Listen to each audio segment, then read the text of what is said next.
Les deux invités n'étant pas là, on va passer directement au docteur qui est bien là, bien installé, toujours fidèle au poste. Bonjour docteur. Bonjour Eva. Alors je l'ai dit également, depuis hier, il est question de harcèlement en milieu professionnel. Oui, c'est un sujet qui a fait beaucoup réagir. Et hier, après l'émission, beaucoup de personnes m'ont appelé parlant de tenue. Exactement, parce que c'était... Je voulais quand même clarifier un certain nombre. Alors pour ceux qui n'étaient pas là hier, il y a un téléspectateur qui estimait que la tenue vestimentaire d'une employée pouvait, à moins de justifier, expliquer un harcèlement qu'elle subirait. Et vous avez été nombreux à appeler et vous dire non.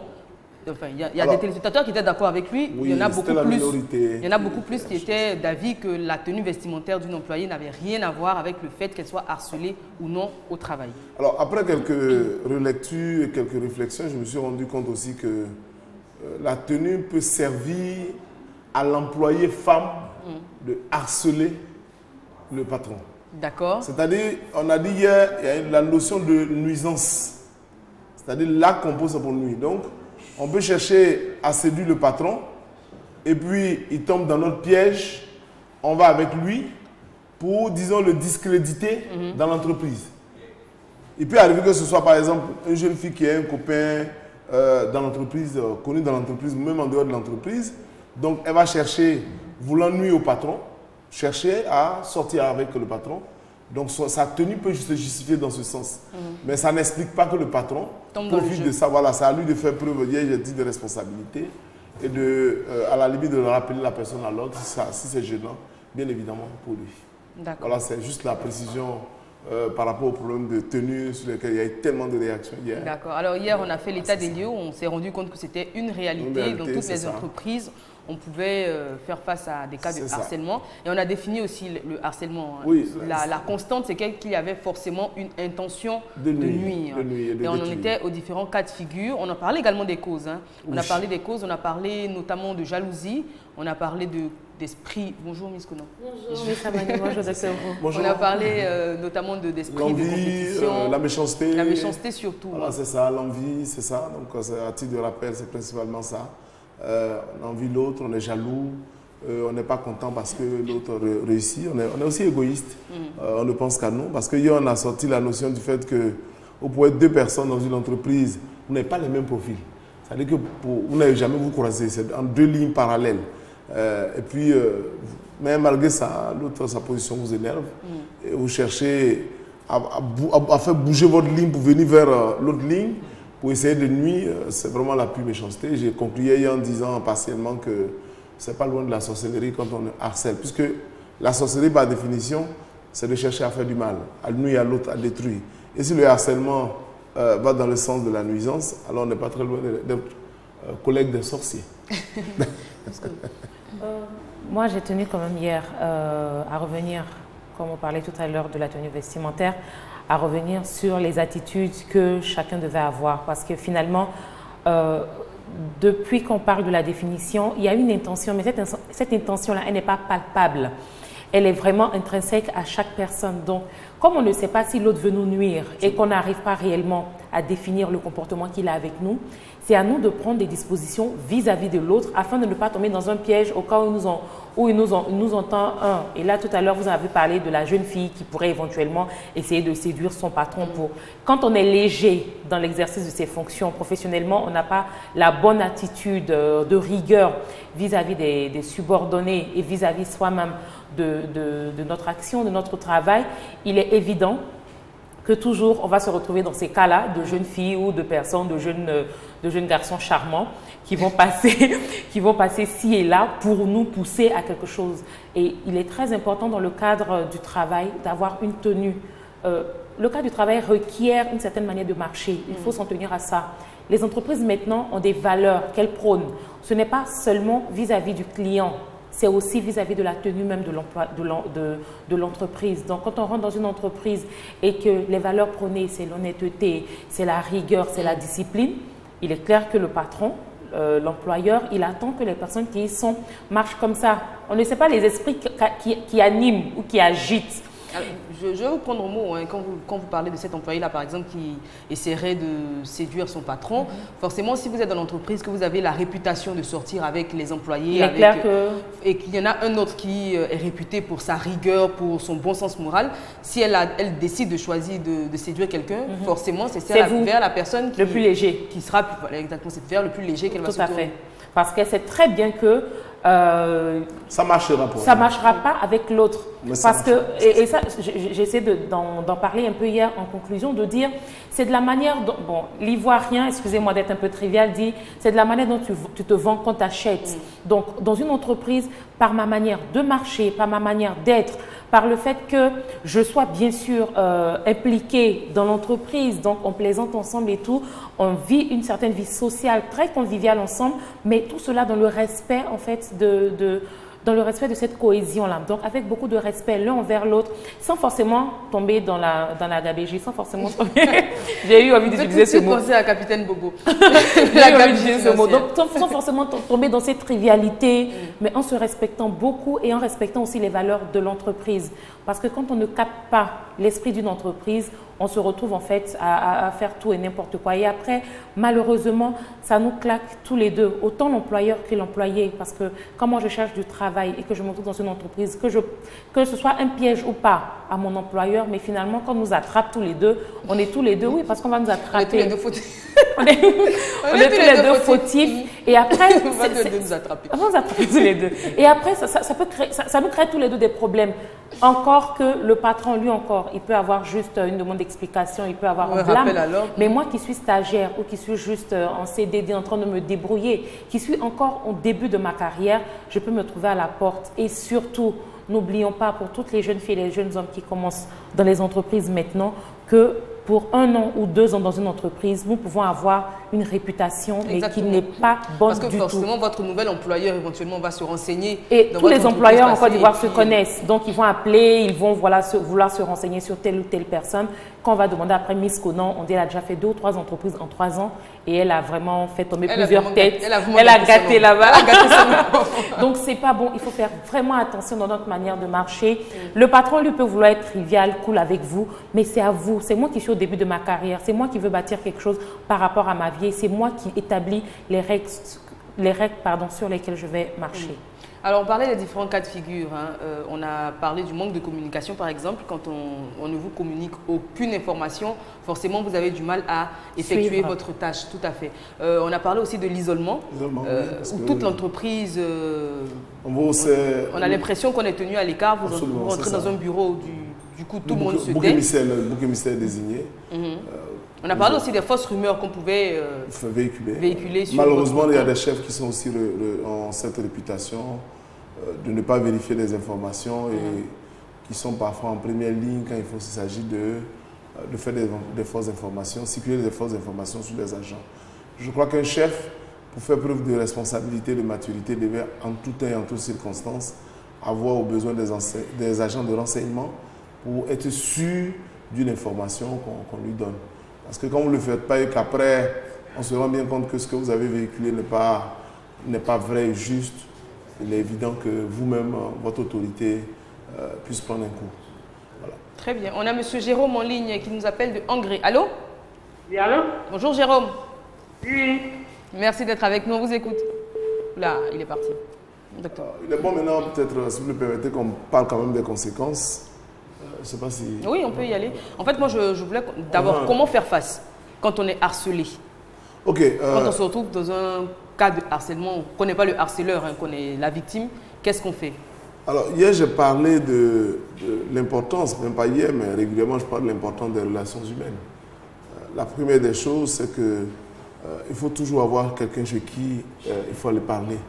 Parce que hier, vous l'avez bien signalé que celui qui est harcelé peut avoir peur d'aller voir le patron pour lui dire, ou bien d'aller voir quelqu'un d'autre de l'entreprise pour lui faire part de sa souffrance ou de son harcèlement. Donc, en ce moment-là, la première des choses, c'est un ami. Je disais ici une fois que parmi les facteurs qui préservent notre santé, c'est la qualité des relations humaines. Quand nous avons des relations humaines de bonne qualité, il est de toute évidence que nous ayons une vie, j'allais dire, de qualité. Donc, si nous avons des amis, nous avons des gens qui peuvent nous écouter, il est évident qu'en première intention, on puisse déjà en parler à ce genre d'amis. Innocent, on nous appelle du Burkina. Allô? Oui, allô?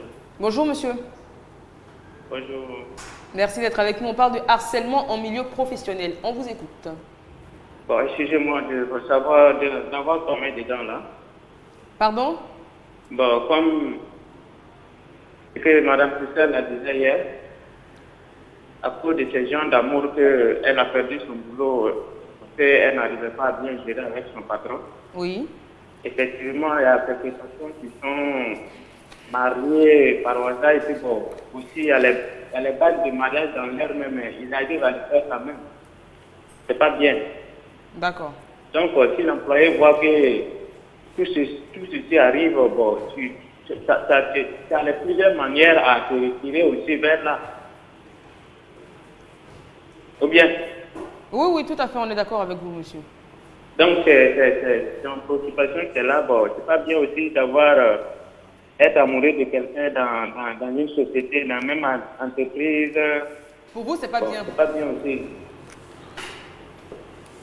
Donc, c'est ma préoccupation du journée qui est là. D'accord, merci beaucoup, monsieur. On n'a pas tout compris, mais le docteur le disait hier, c'est pas un crime de tomber amoureux de quelqu'un au travail. Hein. Il y a des gens qui se sont rencontrés en entreprise, qui se sont mariés, qui ont eu une vie de famille. Ça se passe bien. On ne demande pas de harceler la personne dont vous êtes amoureux. Et ça peut être une cause également, hein, on n'en a pas parlé, mais la personne qui harcèle peut être sincèrement amoureux et ne pas savoir comment réagir. Oui, mais le problème ici, la différence encore une fois de plus, c'est que quand on aime quelqu'un, ça veut dire qu'on est prêt à accepter son opinion. Si je dis à X que je veux de toi, ça veut dire qu'en contrepartie, j'attends que la personne me dise oui ou non. Si elle dit non. Non, si elle dit non, ben, je respecte son non. Non. Dès lors que vous refusez de respecter son nom, ça devient un harcèlement. Mais si vous acceptez, est-ce que toutes les femmes que les gens cherchent à accepter? Non. Bon, en fait, dites-moi oui, même quels que soient même les plus grands breakers, comme on le dit, c'est pas toutes les femmes qui ont accepté de sortir avec ces personnes. Donc, dès lors que vous avez votre position et que vous, même si vous pensez que vous aimez sincèrement la fille qui est dans l'entreprise, c'est pas mauvais en soi, mais elle n'est pas obligée de vous aimer. Donc, si elle vous dit que je ne veux pas de vous, vous êtes tenu de respecter son refus. Et c'est en ce moment, dès que vous débordez, pour dire maintenant je vais utiliser ma position de chef pour lui créer les problèmes, ça devient un harcèlement. Mais au départ, les sentiments, ce n'est pas un harcèlement, ça fait partie de la vie quotidienne. Très bien, on revient donc à la réaction qu'il faut avoir. Alors, donc la première réaction, c'est ça. Mais je voulais, tout à l'heure, j'ai eu à l'esprit de dire, il faut d'abord se rassurer aussi qu'on est vraiment harcelé. Parce que quelquefois, il y a une mauvaise compréhension. Hier, je l'ai dit, si nous-mêmes, par notre comportement, on ne travaille pas correctement, là, en ce moment-là, il faut être sûr d'abord qu'on est harcelé. D'accord. Madame Guesson nous appelle d'Abobo. Allô? Allô, madame. Bonjour, Madame Guesson. Oui, merci. Pardon? Bon, moi, je suis victime de ce cas-là. Vous êtes victime? J'étais secrétaire dans un service public. Et l'année dernière, près de 3 ans de perdu, c'est là qu'on trouve que je ne fais pas mon boulot. Tout le travail que je fais, c'est un subalterne qui vient contrôler mon service. Quelqu'un qui est stagiaire, c'est qui vient contrôler mon service. Et ma patronne, elle aimait tellement qu'on venait de la porter que Oula, Madame Guesson, on ne vous entend pas du tout parce que la connexion n'est pas bonne, mais on ne raccrochez pas, on vous récupère en régie et on vous rappelle. Je pense que la connexion sera meilleure. Patricia Yeo, merci d'être diligente et d'éveiller. Merci beaucoup. Oui, donc il faut que ce soit très clair. Hein? On va finir avec cette affaire-là. Alors, vous l'avez dit, si nous-mêmes on ne travaille pas bien, qu'on nous reprend chaque fois à l'ordre, il ne faudrait pas que... Oui, vous n'êtes pas à l'heure au travail. C'est toujours l'absentéisme. On ne respecte pas les deadlines. On ne respecte pas les consignes données. Parce que quand il n'y a pas de consignes, vous êtes harcelé parce qu'on vous fait mal. Mais quand les consignes sont claires, il faut les exécuter. Je disais à un rassemblement quelquefois où on m'avait invité, les entreprises ne sont pas créées pour faire plaisir aux gens. Les gens créent leur entreprise pour chercher l'argent. Donc quand vous partez, vous travaillez conformément à votre cahier de charges. Et si vous n'êtes pas en règle, de grâce, ne venez pas dire que je suis victime de harcèlement. C'est comme l'injustice, je propose peut-être qu'un jour on en parle. Parce que l'injustice, il faut faire très attention aux limites. Il y a des injustices qui ne sont pas forcément vraies. C'est par rapport à la personne qui se plaint. Si vous êtes dans une entreprise que vous ne travaillez pas correctement et que l'autre travaille bien et qu'on félicite, il faut pas aller en dehors du patron pour le dénigrer ou dénigrer la structure pour dire oui, ça fait 30 ans que je suis là-bas, il y a des gens qui sont venus, ils sont jeunes, ils montent, mais est-ce qu'il faut faire correctement le travail? Parce qu'il faut être en règle d'abord vis-à-vis de son employeur, vis-à-vis des règles de l'entreprise, avant de parler de harcèlement ou d'injustice. Mais quand on ne respecte pas du moins ces consignes-là, ça veut dire que nous sommes déjà injustes vis-à-vis de l'entreprise. Donc tous ces trucs-là, il faut les régler. Alors quand tout ça c'est réglé, qu'on est harcelé... On a réussi à rétablir la connexion avec Mme Nguessan. Allô? Madame Nguessan? Allô? Oula, on essaie encore de la rappeler. Je tiens à son témoignage. Merci beaucoup. Voilà, ceci étant, donc, comme je le dis, les solutions, c'est de trouver quelqu'un qui est disponible pour nous écouter. On peut avoir des psychologues, des amis, des psychiatres, enfin, parce que quand on verra dans les conséquences, il y a la dépression, il y a plein de choses dont on parlera.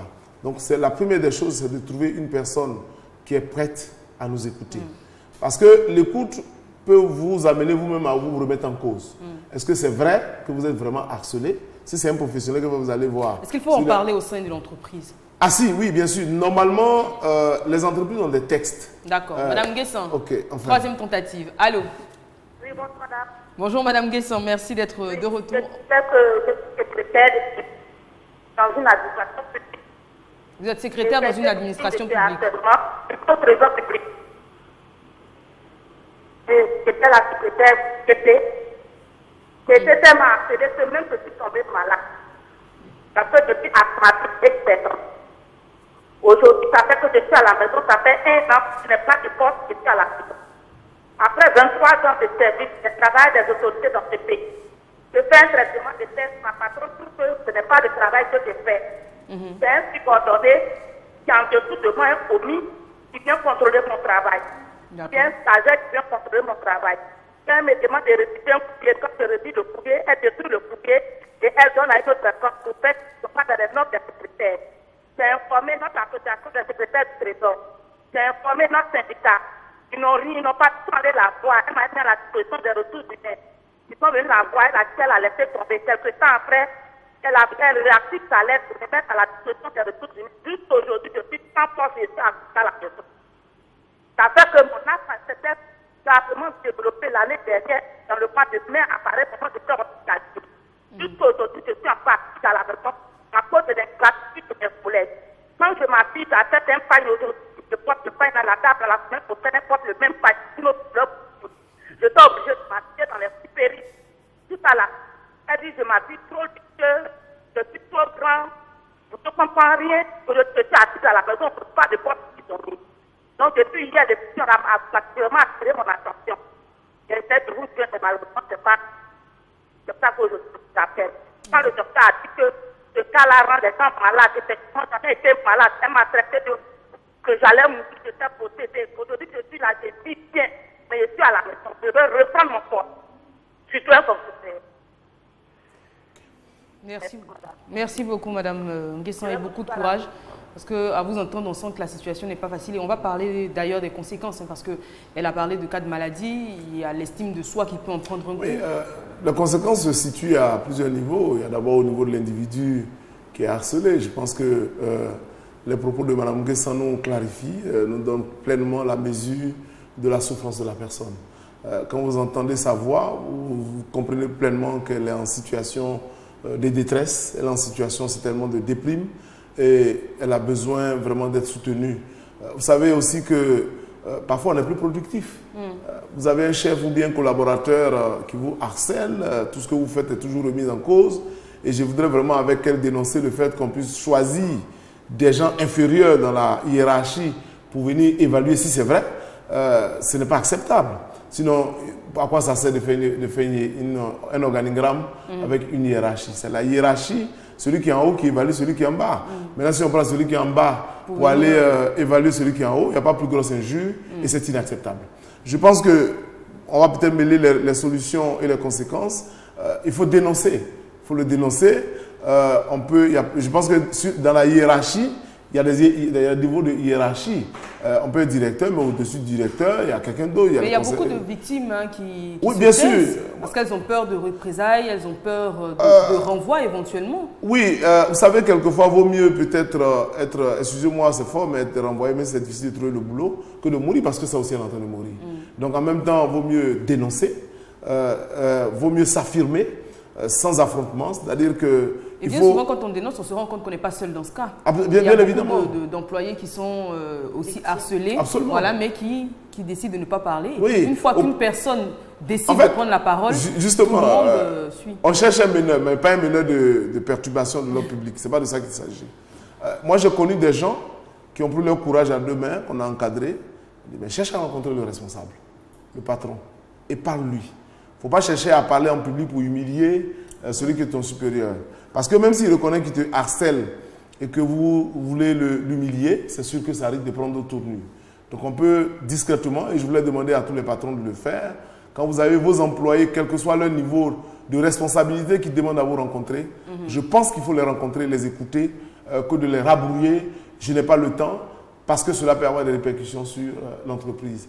Quand les relations sont délétères, quand le travail n'est pas fait, au moment où on fait le bilan, on se rend compte malheureusement que ça n'a pas fonctionné.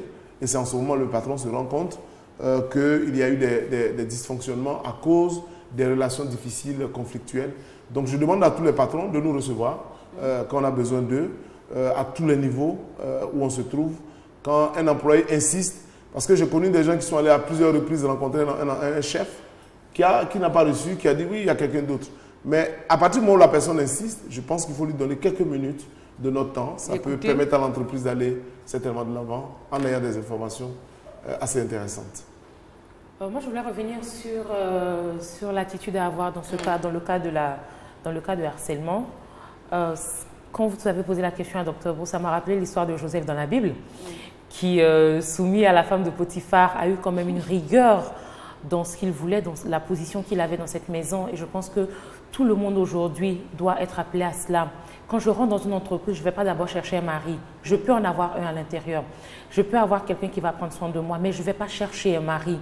Donc, les jeunes dames, les jeunes hommes, ne cherchons pas. Allez-y, je vous en prie. D'accord, puisqu'on y revient tout de suite, parce qu'on a Daouda en ligne et il nous appelle du Niger. Allô? Allô? Allô? Oui, bonjour Daouda, merci d'être avec nous, on vous écoute. Oui, bonjour, je vous remercie très sincèrement. Surtout le docteur Bou, que j'apprécie beaucoup, et je félicite aussi pour le conseil. En fait, je peux parler du cas de figure, là. Le cas de figure, parce que je suis enseignant. Effectivement, le cas dont vous parlez, il y avait une fille, quand j'étais dans la capitale à Niamey, elle a pu séduire dans notre établissement presque tous les professeurs rigoureux. Et elle disait, il reste M. Daouda, moi-même, moi en question.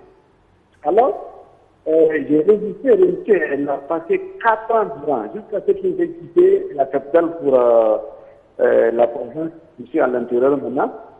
Elle n'a pas cessé pour qu'elle me harcelait. Mais je sais à vous dire qu'une seule fois, avec un de mes amis, on a pu faire une sortie avec elle. Bon, rien n'a signalé, mais après, elle a dit à ses camarades qu'elle a tout fait pour me séduire, elle n'a pas pu. Et pour cela, je vous assure, les étudiantes me restent beaucoup. Mais malheureusement, quand je suis revenu en province, là, je suis à l'université. Il est parti, M. Daouda. Oula. Merci d'avoir appelé, il nous appelait du Nigeria. Quand j'ai entendu Daouda, je pensais que c'était le chanteur Daouda. Il lui a parlé de la femme de mon patron. C'est aussi un cas de harcèlement aussi. Harcèlement milieu professionnel. D'accord, Miss Kono. Donc vraiment revenir sur ça, sur le fait que je ne vais pas chercher un mari là où je suis, dans l'activité que je suis en train de faire. Bien sûr, on peut avoir une opportunité matrimoniale. De domination, mais aussi oui, une opportunité matrimoniale alors qu'on n'a pas forcément cherché. Mais c'est pas ça mon objectif quand je rentre dans l'entreprise, d'aller voir qui est intéressant, le chef, il est marié, il n'est pas marié. Il y a tout ça aussi qui pourrait favoriser pour nous. Que les gens sentent, je parlais hier de parfum, de ce qu'on dégage nous-mêmes, que les gens sentent que Miss Konan, elle est là, bon, elle est disposée, elle est là, elle fait le petit café, mais que c'est vraiment dans l'optique de pouvoir... Très intéressée, oui. Désintéressée. C'est intéressée, puisqu'elle veut se marier. En tout cas, elle veut chercher un homme. C'est intéressée dans ce cas-là. Elle ne le fait pas juste parce que c'est son patron et que ça pourrait l'intéresser. Lui, ça pourrait être bien pour lui, mais elle le fait vraiment dans cette tenue-là. Très bien. Adama nous appelle du Mali. Allô? Allô? Bonjour Adama. Bonjour, vous allez bien, madame? Oui, je vais très bien, merci. J'espère que vous également. On vous écoute. Oui, oui, ça va. Moi, je voulais réagir par rapport à l'harcèlement. Bon, au niveau scolaire aussi, je pense qu'il y a beaucoup de professeurs qui essayent d'harceler leurs élèves. Moi-même, j'ai vécu ce cas. Un professeur d'anglais qui me harcelait tout le temps quand j'étais en terminale. Bon, lorsque j'ai refusé, il a commencé à jouer sur mes notes, quoi. Voilà. Quand j'ai une moyenne jusqu'à 18, il peut me donner 12 ou bien 11. Alors que je méritais bien la moyenne. Voilà. Donc, au niveau scolaire, moi, je pense que c'est plus grave même. Parce que ça joue beaucoup sur l'éducation de l'enfant. Sur sa progression scolaire, quoi. Tout à fait. Voilà. Merci beaucoup, Adama. Très bonne journée. C'est vrai que c'est un cas qui existe, hein, ce n'est pas le thème de notre émission aujourd'hui, on en ferait peut-être un thème ultérieurement, mais c'est une réalité également. Absolument, triste. Miss Cognon, faudrait pas aussi commencer quelque chose et ne pas le terminer. Pendant que monsieur parlait, c'est monsieur... Adama. Voilà, pendant que donc, monsieur Adama parlait tout à l'heure, je me suis rappelé... C'était une femme. Madame Adama. Pendant que madame... Donc, quand le téléspectateur de tout à l'heure... Quand Adama parlait... Ça parlait un prénom également féminin. Hein. Je laisse faire. Mais ça fait le nom de sa famille. Quand Adama parlait tout à l'heure, il est revenu sur le fait que... le téléspectateur est revenu sur le fait que... La téléspectatrice. La personne. La personne est revenue sur le fait que le professeur, l'enseignant pouvait donner de mauvaises notes. Dans le cas professionnel, très souvent, les jeunes dames, les jeunes hommes, excusez-moi de prendre l'exemple des jeunes dames parce que c'est des exemples qui sont beaucoup plus connus. Ce qu'elle fait, c'est de jouer avec ça, de donner l'impression au monsieur, à son employeur, qu'elle est intéressée, qu'elle n'est pas intéressée, mais qu'elle pourrait être intéressée. Exactement. Elle n'est pas ferme dans son refus. Elle n'est pas ferme dans son refus. Parce qu'il y a cela. Qu'est-ce que Joseph a fait? Il a fui et il a laissé son vêtement dans la main de la femme de Potiphar. Pour dire à quel point est-ce que... Il aurait pu partir même avec son vêtement parce qu'après c'est son vêtement qu'il a accusé. Il aurait pu venir le chercher après, il a fui. Face à ce genre de situation-là, je pense qu'il faut de la fermeté. Il faut montrer que monsieur, dans le blanc de l'œil, à la fin, il aura honte, il sera un peu gêné, mais les hommes, c'est connu, quand on leur dit clairement, en tout cas quand les femmes leur disent clairement ce qu'ils veulent, il y a 2 minutes de honte un peu parce qu'il a pris une claque, mais après, il y a beaucoup de respect. Alors, si je rebondis pour dire que le harceleur va se décourager si les actions sont vaines. Ça aussi, c'est une solution. Tout à fait. Le harceleur finira toujours par se décourager si ses actions demeurent vaines. Donc, s'il voit manifestement... qu'il vous harcèle et que vous tenez bon en étant correct, parce que j'ai su ça, en faisant ce que vous avez à faire, à un moment donné, avec l'aide de Dieu, comme Dieu a aidé Joseph, puisqu'elle a cité son exemple, le harceleur finit toujours par baisser. Exactement, parce que quand on prétend refuser les avances de son patron, mais qu'on invite, on accepte une invitation à dîner, bien sûr. Les cadeaux, entre midi et ou deux, le soir, on petit fait un déjeuner, petit message, voilà, oui, pardon, si j'ai des on va manger problèmes. avec son patron et tout. Que, voilà, bon. Après, lui, il se trouve dans une situation... il commence à espérer très d'ailleurs. lisible. Voilà, exactement. C'est pas très lisible. Je voudrais également que... j'ai eu l'impression que le débat a trop porté sur l'aspect harcèlement sexuel en milieu professionnel. Mais il y a beaucoup de souffrances que les gens ont dû. Quand on a parlé hier de manque de communication, c'est aussi douloureux. Au moins le harcèlement sexuel, on vient vous draguer, donc il y a la communication un peu quand même. Mais quand on vous ignore totalement, pas un bonjour, votre bonjour n'est pas répondu, je vous assure que c'est terrible. Le professeur Koulibaly est en ligne, il nous appelle du Burkina. Allô? Allô? Bonjour, professeur. Oui, bonjour. Merci d'être avec nous. On parle de harcèlement en milieu professionnel et on vous écoute. Oui, moi, c'est pas vous êtes au niveau des conséquences ou bien des solutions. Voilà, bon, je voulais aussi apporter une petite précision. Voilà, c'était pour dire en tout cas à tous les frères que j'allais en tout cas demander à tous les frères de voir au niveau du travail. Parce que seul le travail paye. Parce que vous voyez, quand vous prenez un patron, je crois que le patron va avoir des difficultés, ou en tout cas à laisser parce que son agent, par exemple, qui travaille très bien.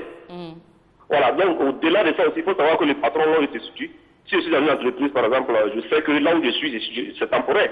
Là, bien que je serai à la place du patron un jour.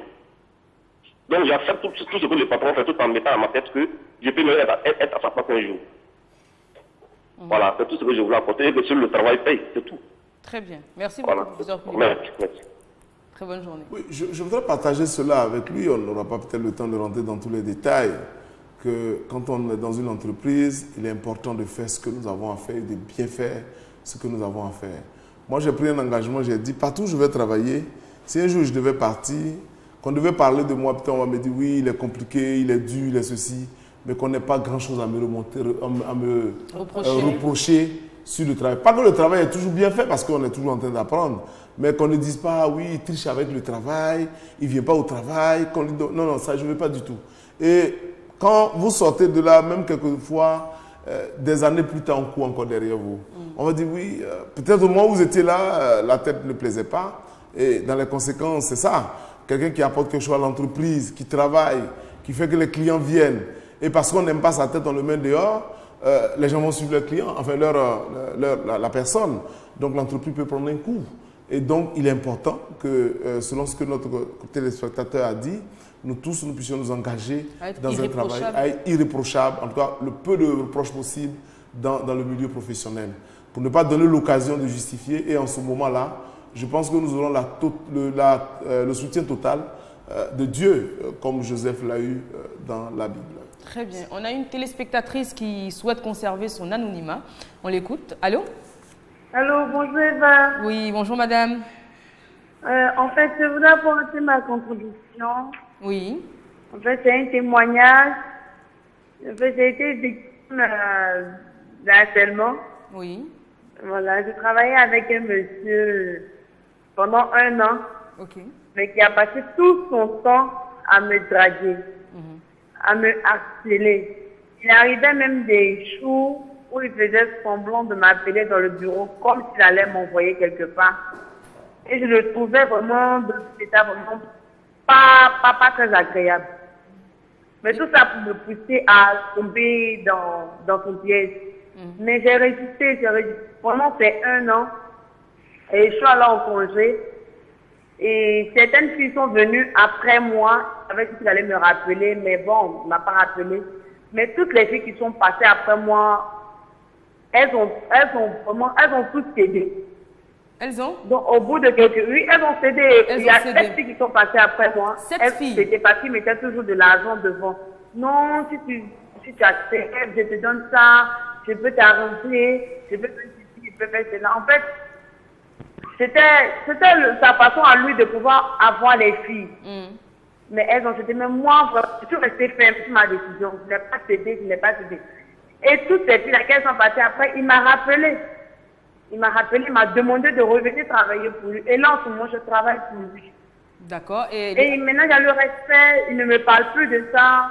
Bon, quand on cause seulement du travail, de tout ce qui concerne le travail, il n'y a plus de question de non, tu me plais, je te veux, tout le truc. Donc, c'est pour dire que quand tu travailles quelque part, quand quelqu'un te drague, faut savoir ce que tu veux. Faut savoir ce que tu veux. Faut pas céder parce que, bon, non, comme il me propose de l'argent. Mais il te propose de l'argent. Une fois qu'il a eu ce qu'il veut, là, il n'y a plus de confiance entre vous. Il n'y a plus de confiance. À tout moment, il peut te dégager. Entre tu as cherché le travail pendant longtemps. Donc, il faut savoir, il faut te rappeler de la souffrance que tu as endurée avant d'obtenir ce travail. Et puis, vraiment, savoir les objectifs que tu t'es fixés. Rester ferme sur, vraiment, je ne sais pas comment dire, la décision qu'on a prise. Ta décision, voilà, ne pas céder. Merci beaucoup. Voilà. Très beau témoignage. Félicitations. Voilà. Félicitations, exactement. Et c'était notre dernière téléspectatrice. Et je pense que c'est la façon parfaite de clore donc, le bal des coups de fil et de faire nos conclusions ici parce qu'elle a tout résumé, à la fois vos conclusions, vos conseils et tout. Alors, docteur, conseil. Ce que je voudrais qu'on retienne, c'est que le harcèlement en milieu professionnel a un coût. On n'a pas eu le temps de parler de tout ça. Mais dans les pays développés où ils ont des chiffres, c'est à coût de milliards. parce que un cadre ou un travailleur, un concepteur qui apporte beaucoup à l'entreprise, mais qui s'en va parce qu'il est harcelé, c'est une perte pour l'entreprise. Mais c'est aussi source de souffrance pour les personnes et leurs familles. Parce qu'un monsieur ou une femme qui est harcelé de cette façon et qui arrive à la maison ne peut pas avoir apporté souvent l'éducation nécessaire. Parce que le lendemain, c'est pas ce qui m'attend au bureau, j'ai l'insomnie. Cela peut nous amener dans des maladies psychosomatiques, des ulcères, de l'hypertension. En un mot, le harcèlement a des conséquences graves. Et je voudrais que chacun d'entre nous fasse preuve de maturité et de responsabilité pour ne pas harceler de façon injustifiée. Vaut mieux, si on a un collaborateur qu'on veut renvoyer, dire bon, je ne veux pas que tu travailles ici, c'est préférable que de mettre des pots de banane, vers la sortie par des moyens évidemment. Mais moi, je vais appuyer les témoignages de la jeune dame tout à l'heure. Quand on est harcelé, c'est vrai que nous, on a terminé un peu par le harcèlement sexuel, mais je pense que toute forme d'harcèlement, donc autant sexuel que moral, ce qu'il faut en face, c'est vraiment la fermeté, la rigueur dans ce que nous sommes, en tant que par rapport à nos valeurs et aussi dans les objectifs que nous nous sommes fixés. Quand en face, nous avons un employeur qui est difficile avec nous et que nous savons qui nous sommes et ce que nous pouvons apporter à l'autre, autant à l'entreprise qu'à l'employeur, il est important de pouvoir le manifester. S'il faut parler avec l'employeur, autant le faire pour pouvoir avoir une bonne et un excellent environnement au sein de l'entreprise. Nous sommes là pour être productifs et nous devons tout faire pour l'être réellement. Très bien. Merci beaucoup. Merci à vous. J'espère que vous n'êtes pas victime, vous n'avez jamais été victime, que ça ne vous arrivera pas. Merci Miss Kono, chef d'entreprise désormais. Merci. Oui. Félicitations. Merci. Il faut que je fasse ma demande là. Bah oui, elle en